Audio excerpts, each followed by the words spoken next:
Olá, está começando mais um programa Cidades e Negócios. Obrigado pela sua audiência. Hoje nós abrimos espaço para falar de uma doença que assusta e muito a pessoa quando recebe o diagnóstico. É o câncer, mas é importante falar sobre ele, é importante divulgar as informações. E para isso, nós recebemos aqui na poltrona a doutora Heloísa Rezende, oncologista. E antes, você vai ver uma reportagem sobre o câncer. Acompanhe. Quando chega o diagnóstico de câncer, no primeiro momento a família acha que o paciente já está condenado à morte. E não é assim. Esse é um resumo do que define grande parte de oncologistas e psicólogos quando o tema é a doença que apresenta mais de 170 variações. Os mais comuns, segundo dados da Organização Mundial de Saúde, são os de mama, colo retal, estômago e próstata. O mês de outubro vem se caracterizando nos últimos anos como Outubro Rosa, que fortalece as campanhas de combate ao câncer de mama. Mas dados do INCA, Instituto Nacional do Câncer, mostram que o número de mortes em consequência ao câncer de mama ainda é alto no país. São 13 mil por ano. Os profissionais envolvidos no processo de tratamento dizem que as pesquisas estão trazendo boas notícias com relação ao tratamento e à melhora da sobrevida. Todos concordam que a informação e o pensamento positivo são fundamentais numa batalha dura, muitas vezes cruel, mas que tem sido vencida cada vez mais. Realmente muito importante falar sobre o câncer, por isso nós estamos aqui com a Heloísa Rezende, a doutora Heloísa Rezende, oncologista. Obrigado pela presença no programa. E a senhora que lida constantemente com as pessoas que recebem o diagnóstico de câncer, né? A pessoa recebe realmente um grande choque naquele momento, assusta muito. Sim, obrigado pela oportunidade em participar do programa e eu concordo com você, eu acho que esse impacto da notícia do diagnóstico provavelmente é o pior momento na caminhada, aí nessa luta contra o câncer, porque é aquele momento em que o paciente recebe a notícia, mas ele ainda não conhece exatamente todas as opções, todas as armas que ele tem para abordar e para lutar e para vencer o tema. Então, é o que é comum, é o paciente, a família se desesperarem num primeiro momento, seguido de uma grande crise de depressão. Parece que é já uma sentença de morte, né? Parece uma sentença de morte. Estou com câncer, eu vou morrer. Parece que é isso. Parece que é uma sentença de morte. E não é isso. E não é isso. O que é interessante as pessoas terem em mente é que você, uma vez recebendo o diagnóstico, a notícia de que está com câncer, né, seja a neoplasia que for, você tem recursos, você tem novas tecnologias, você tem um arsenal terapêutico robusto, grandes mudanças, grandes incorporações tecnológicas, tanto no sistema privado como no sistema público. Isso deve ser a primeira coisa que nós médicos e familiares e o paciente devemos ter em mente para começar a nossa luta contra o câncer. Então, uma vez de posse do diagnóstico, é recomendado que não se perca tempo. Agora instala-se uma batalha em que o tempo é um aliado importante. Então, a primeira coisa, tratando-se de um paciente que deseja fazer o seu tratamento pelo sistema público, o primeiro passo é procurar a Secretaria de Saúde do seu município. Todas as secretarias da nossa região, da região sul-fluminense, tem o acordo, o contrato, a pactuação com a unidade de alta complexidade, que é situada em Volta Redonda e que está capacitada para atender aos pacientes do sistema público. Eu queria até aproveitar, desculpa interrompê-la, mas até para tirar uma imagem que existe hoje que talvez seja errada, né, doutora? Quer dizer, quando se fala em Sistema Único de Saúde, fala, eu estou com câncer, não tenho acesso a um plano de saúde, o meu tratamento tem que ser pelo SUS. E aí a pessoa, aí que eu vou morrer mesmo. Mas não é isso, né? Pela que a senhora estava não é isso. Não é bem isso. Não é isso. Então, o primeiro passo, procura a Secretaria de Saúde do seu município. A Secretaria vai referenciar esse paciente para a unidade de alta complexidade que é em Volta Redonda. Os principais tumores, os tumores mais comuns na região, são atendidos em condições de igualdade com grandes centros na capital ou sistema de saúde privada, dentro dessa unidade de alta complexidade. Os tumores mais comuns, que representam cerca de 80% dos tumores, estão bem representados, são bem tratados, podem ser adequadamente tratados nessa unidade. Quais são eles, doutora? São os tumores de mama, próstata, intestino grosso e trato gênito-urinário na mulher. Então, esses tumores, eles têm amplo acesso e um acesso completo dentro dessa unidade de alta complexidade. Aqueles pacientes que desejam fazer o seu tratamento pelo sistema de saúde privado, tem então que referenciar o seu médico. E o seu médico, então, vai encaminhá-los para uma unidade de tratamento do câncer, que também, nessa unidade de alta complexidade de Volta Redonda, nós atendemos tanto o sistema público quanto o sistema privado. Mas aí o caminho é diferente, não passa pela Secretaria de Saúde Municipal. Mas é claro que se diga de que o Sistema Único de Saúde hoje tem todos amplo os e restrito medicamentos acesso que estão disponíveis no mercado quando o tema são esses cânceres, são esses tumores, esses tipos de câncer mais comuns que existem no interior do estado, enfim, no Rio de Janeiro. É muito importante a gente destacar a conquista do povo brasileiro, né? A conquista ímpar, na minha opinião, que é a questão do Sistema Único de Saúde, no que diz respeito à alta complexidade. Talvez o SUS não seja tão bom para a baixa e a média complexidade quanto ele é para a alta complexidade. Para a alta complexidade, que são neoplasias malignas, pacientes com insuficiência renal que precisam de terapia renal substitutiva, transplante, o Sistema Único de Saúde é muito próximo do que ocorre nos países desenvolvidos. E em 2013 houve uma grande novidade nesse segmento, inclusive com medicamentos. Sim, né, inclusive com medicamento. Toda essa incorporação de novas tecnologias é um processo lento que vem ocorrendo no Brasil, mas um dado concreto que aconteceu em 2013 foi a incorporação de uma terapia, que é um anticorpo monoclonal, que é usado no tratamento de câncer de mama. E ele está disponível, ele foi incluído no rol de procedimentos no Sistema Único de Saúde. Então, a partir de 2013, as mulheres com câncer de mama que têm a indicação desse medicamento, que é mais ou menos 25% dos casos, essas pacientes têm acesso pelo SUS. Basta estar matriculado na unidade de alta complexidade e o medicamento é disponibilizado pelo Sistema Único. Que bom. Doutor, aproveitando essa questão do câncer de mama, né, nós falamos aí que o mês de outubro se tornou uma referência na campanha de combate ao câncer de mama, mas a gente mostrou também que os números ainda são altos. Quando se fala de câncer de mama, na verdade, hoje sabe-se que existem alguns tipos de câncer de mama, não é um único câncer que existe, não é Exatamente. Essa questão da diferenciação, da individualização dos tumores é uma questão que revolucionou o tratamento oncológico. Há 20, 30 anos atrás, nós tratávamos os tumores considerando apenas a diferença de estadiamento entre eles. Estadiamento é um nível, é o ponto em que a doença já está. Por exemplo, estágio 1 é a doença que está restrita no próprio órgão. Estágio 2, ela está no órgão, mas já tem acometimento próximo ao órgão. Estágio 3, ela tem um acometimento linfonodal. Por exemplo, se for a mama, tem um acometimento já na axila. E o estágio 4 é quando existe a metástase num órgão à distância daquele onde o tumor saiu do ponto A para ir lá no B. No ponto B. Por exemplo, uma lesão que começou na mama dá metástase para o pulmão. Então, se você tem uma lesão que começou na mama e já existe um nódulo no pulmão, isso é uma metástase, né? Considerando que aquele nódulo veio da mama. Então, mas há 30 anos atrás, esse era o nosso único conhecimento em relação aos tumores. Nós temos que tratar considerando a diferença de estadiamento. O estágio 1 vai ser diferente do tratamento do 2, do 3 e do 4. E a gente observava dentro de um mesmo estadiamento uma enorme diferença de resultado.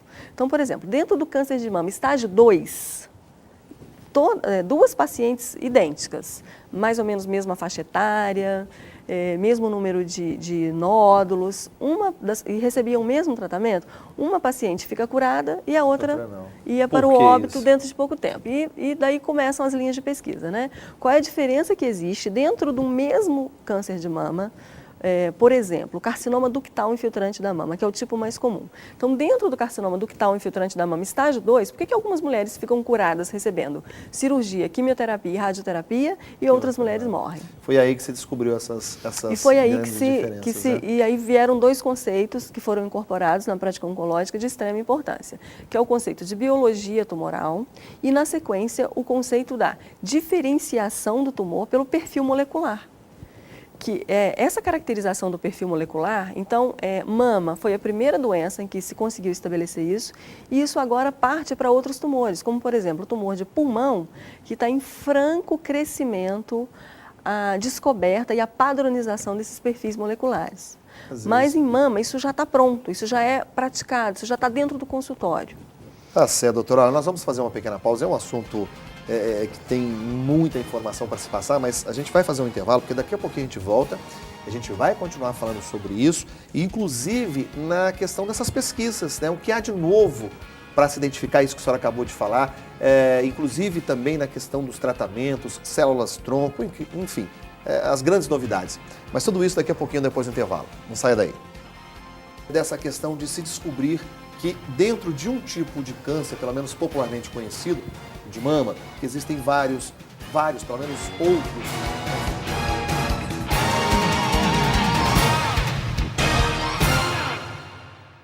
Estamos de volta com o programa Cidades e Negócios e você pode rever esta e outras entrevistas através do nosso endereço eletrônico. Anote aí, www.cidadesenegocios.tv.br. Hoje estamos falando do câncer e convidamos a doutora Heloísa Rezende, oncologista. E nós estávamos falando no bloco anterior, doutora Heloísa, dessa questão de se descobrir que dentro de um tipo de câncer, pelo menos popularmente conhecido, de mama, que existem vários, pelo menos outros, né, segmentos do câncer. Isso é importante para quê na prática? Né? Para as pesquisas e para o tratamento também? Sim, isso é importante para o tratamento.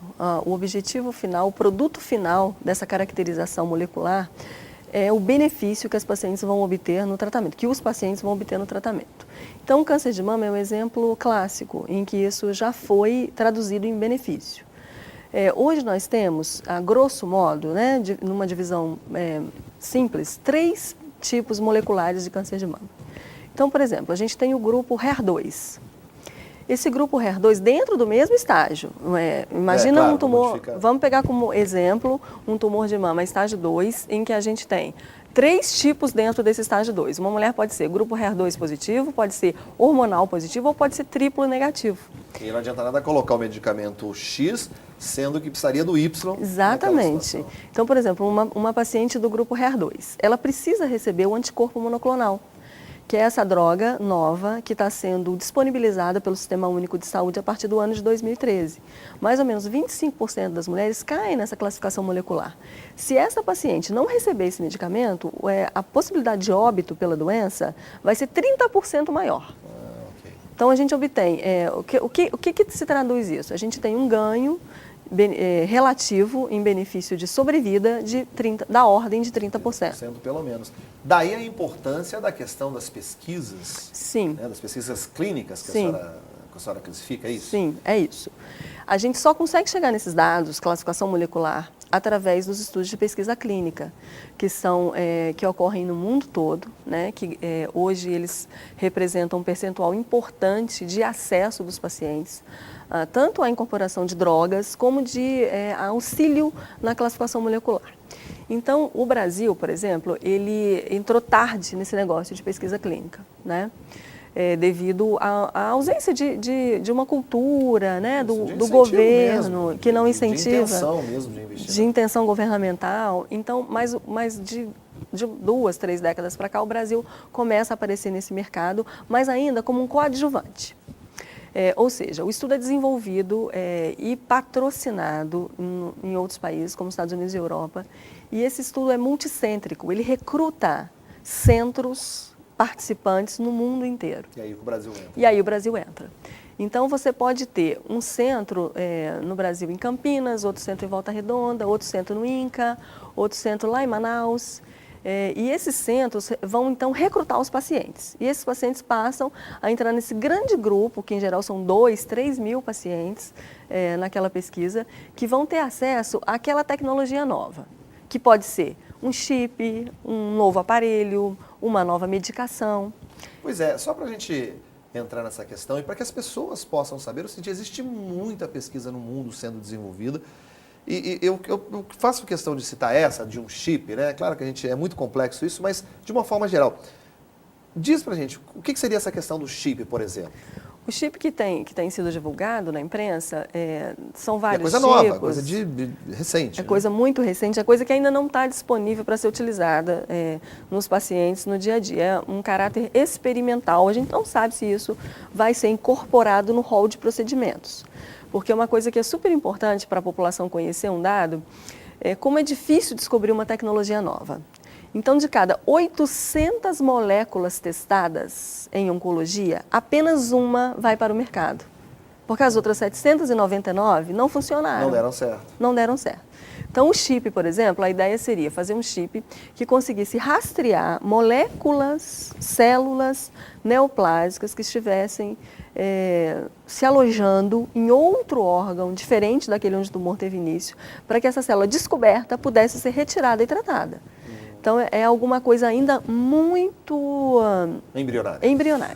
Seria um chip que vai correr dentro da pessoa, que vai tentar localizar onde é que está aquela célula. Sim. Mas é uma pesquisa. É uma pesquisa. A célula-tronco, doutora? As células-tronco. A célula-tronco é outra linha de pesquisa, né, que ainda no Brasil, a gente não tem centros que desenvolvam isso em oncologia, é forte em outros países, mas que eu volto a destacar a importância disso. Isso é experimental. Isso não isso leva, em média, uma molécula, desde que ela foi pensada até ela chegar no nível pré-clínico, ela leva 10 anos. Para que se tenha segurança e para se aplicar no dia a dia nas pessoas. Nem para se aplicar, mas para ela entrar no âmbito de pesquisa clínica, ela passa por uma fase pré-clínica de aproximadamente 10 anos. Então, é frustrante para o paciente ouvir falar que tem célula-tronco, que tem chip, chegar no consultório, num centro especializado, de alta tecnologia, de alta complexidade, e ouvir o seu oncologista dizer que aquilo não está disponível para ele.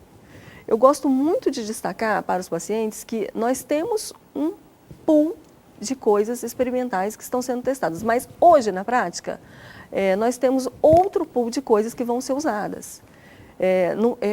Eu não posso confundir isso para o meu paciente, de que eu posso esperar, doutora, a aplicação de célula-tronco para o meu caso, para o meu resultado? Não. São 2 momentos, né? São 2 momentos. E 2 importâncias também.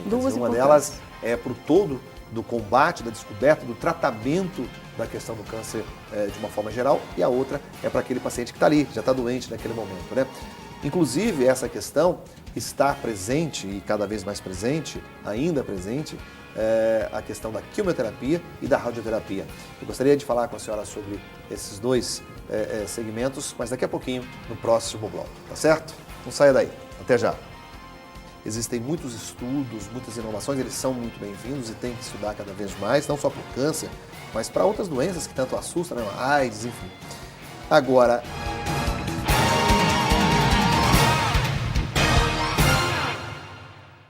estamos de volta e agora com o terceiro e último bloco do programa Cidades e Negócios. E que tal mandar um e-mail para a gente, dando sugestões, fazendo elogios, fazendo críticas? Anote aí, programa@cidadesenegócios.tv.br. Hoje eu recebo aqui na poltrona a doutora Heloísa Rezende, oncologista, e estamos falando de câncer. E aí a gente estava terminando o bloco anterior, o segundo bloco, falando dessas questões de existem muitos estudos, muitas inovações, eles são muito bem-vindos e tem que estudar cada vez mais, não só para o câncer, mas para outras doenças que tanto assustam, né? AIDS, enfim. Agora, existe uma questão presente, né? A questão, por exemplo, da radioterapia, da quimioterapia. Eu posso falar uma questão aqui até leiga, mas quando falo desses nomes me parece uma coisa tão antiga, tão atrasada, né? A quimioterapia é uma coisa que se fala há tanto tempo. É isso mesmo? A impressão está certa ou não? É difícil responder a sua pergunta com sim e não. A quimioterapia é uma estratégia de tratamento antiga. Conhecida, bem antiga, conhecida há muitas décadas. Porém, ela é atual, contemporânea, indispensável. Dentro desse conceito de perfil molecular, classificação molecular, individualização dos tipos de tumor, nós aprendemos que, para alguns tipos de tumor, a quimioterapia, ainda que conhecida há muitas décadas, é essencial, indispensável. Então, nós precisamos incorporar à quimioterapia novas modalidades de tratamento, mas não prescindir da quimioterapia. Até aproveitando esse momento, né? Se a nossa função aqui é informar, porque muitas pessoas se desconhecem, não se informam sobre esse tema, até porque não estão doentes, então aquele assunto parece ser muito distante. Só vão se informar quando tem o diagnóstico de câncer. Então, a quimioterapia, por exemplo, ela é uma técnica, a doutora vai me ajudar a explicar aqui, é uma técnica utilizada para se levar uma molécula dentro da célula cancerígena. Sim. É uma molécula que é um remédio que é introduzido pela veia através de sonda e ela vai percorrer o corpo da pessoa com determinada dose de medicamento e vai atacar aquela célula cancerígena. Só que ela também tem efeitos colaterais, é isso? Ela tem efeitos colaterais porque ela ataca a célula tumoral e a célula sadia também.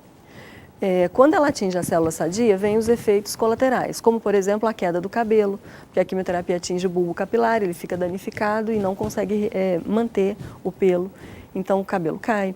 Ocorrem as aftas, cujo termo técnico médico é mucosite, porque a quimioterapia lesa as células da mucosa.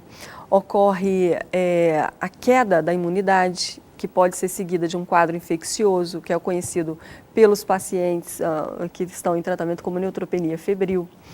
Esses efeitos são, infelizmente, eles são agregados, eles são inerentes à quimioterapia. Vão ocorrer em maior ou menor escala, dependendo do tipo de tratamento. Mas esses efeitos são bem manejados com a tecnologia disponível hoje. Por exemplo, no caso de infecção, você tem condição total de reverter esse quadro com antibiótico terapia. Né? A queda do cabelo, ela ocorre, ela vai permanecer durante o tratamento, mas ela é completamente reversível ao final do tratamento. Então, são efeitos que eles são toleráveis e são de baixíssimo risco, baixíssima mortalidade. E a radioterapia? Radioterapia é um processo bastante diferente da quimioterapia, porque a quimioterapia tem uma intenção de tratamento sistêmica. E a radioterapia tem uma intenção de tratamento local. A radioterapia funciona como um reforço dado após a cirurgia, na maioria dos casos, raramente antes da cirurgia, mas sempre sobre um ponto específico, ou onde o tumor teve início, ou num ponto específico de metástase que pode acontecer. É um complemento importante. É um complemento local e é uma técnica também dominada há décadas, né? Dentro desse mercado oncológico há séculos, talvez, mas imprescindível. E o que ocorre é a modernização dos equipamentos, mas a técnica em si é antiga, você tem razão. Agora, doutora, falando assim até para citar como exemplos, né, a gente pode citar aí o ex-presidente da República, Luiz Inácio Lula da Silva, a atual presidente Dilma Rousseff, o ator Gianecchini. São pessoas que, entre milhares e outras pessoas, que tiveram câncer. Recentemente, agora, o Lula teve uma informação de que o câncer dele está completamente curado, né? Pelo menos esse é o diagnóstico do hospital, ele está curado até então. E assim me parece a presidente Dilma Rousseff, assim me parece o ator Gianecchini. Quer dizer, são cânceres complicados, né? O do Gianecchini, por exemplo, mas passaram por essa situação e estão curados. Né? Sim, é isso que a gente tem que divulgar. O fato de ter câncer não significa que você está diante de uma batalha invencível. É uma batalha e, na maioria das vezes, com possibilidade de cura. Por exemplo, o exemplo do que você falou do Gianecchini, ele tinha um linfoma estágio 4, que é um estágio avançado, e ao que tudo indica, ele está sem doença e a probabilidade de cura dele é alta. Então, uma vez diagnosticado o câncer, o que você tem que ter em mente eu tenho que buscar informação, para a informação me trazer possibilidade, acesso, acho que a palavra-chave é acesso ao tratamento, à tecnologia, à melhor condução do caso. Tá certo, doutor, nosso tempo está chegando ao fim, mas eu queria rapidamente que a senhora passasse o seguinte: de uma forma geral, o importante é a pessoa buscar uma qualidade de vida boa para tentar diminuir as possibilidades de câncer, né? De uma forma geral, que qualidade de vida seria essa? Bom, em relação ao câncer, a gente tem muitos estudos recentes, publicados reiteradamente, falando a respeito da obesidade. A obesidade, além de aumentar a chance de doença cardiovascular, em muito, né, que é a primeira causa de mortalidade no país, mas ela também está associada a aumento de incidência e recidiva de alguns tipos de câncer. Por exemplo, câncer de mama, intestino grosso, próstata. Então, eu sempre brinco com os pacientes, manter-se magro talvez seja a única coisa, em termos de hábito, que você possa fazer para evitar um câncer. O impacto é muito pequeno Não é magro não vai ter câncer e todo gordo vai ter câncer, não é nada disso. Talvez a obesidade vai aumentar a incidência em 1%, 2% de alguns tipos de tumor. Mas é isso o que se pode fazer. A maioria dos tumores, eles não são preveníveis. Não há nada que eu possa fazer para evitá-los. Então, eu tenho que me contentar com aquela pequena porcentagem que eu posso fazer. Esse é o dado interessante. A outra coisa é a atividade física em si, através da liberação de endorfinas, de aumento da massa muscular, de aumento da massa óssea, também pode ajudar de uma maneira muito pequena, uma porcentagem muito pequena, na incidência. Não fumar também, o tabaco é um grande veneno para o câncer de outros cânceres, que, enfim, diminuir o consumo de bebidas alcoólicas, acho que tudo isso... O cigarro é diferente da bebida alcoólica, o cigarro já é um fator causal completamente bem estabelecido. Fumar dá câncer. Beber a gente não sabe. Beber depende da quantidade. O cigarro não depende. Então, quando eu falei, a única coisa que você pode fazer é partindo do pressuposto que você não fuma, porque fumar é absolutamente proibido. Proibido. Provavelmente vai ter câncer, né? Doutora Heloísa, olha, muito obrigado pela presença da senhora hoje aqui no programa Cidades e Negócios. É sempre bom a gente informar a população e finalizar com aquela questão, né? Não tenha medo de se informar. Receber um diagnóstico de câncer, se informe, vai atrás, porque isso pode fazer diferença na solução do caso, não é isso? Sim, a informação é o nosso principal aliado. Tá certo. Muito obrigado pela presença aqui no programa. Obrigada.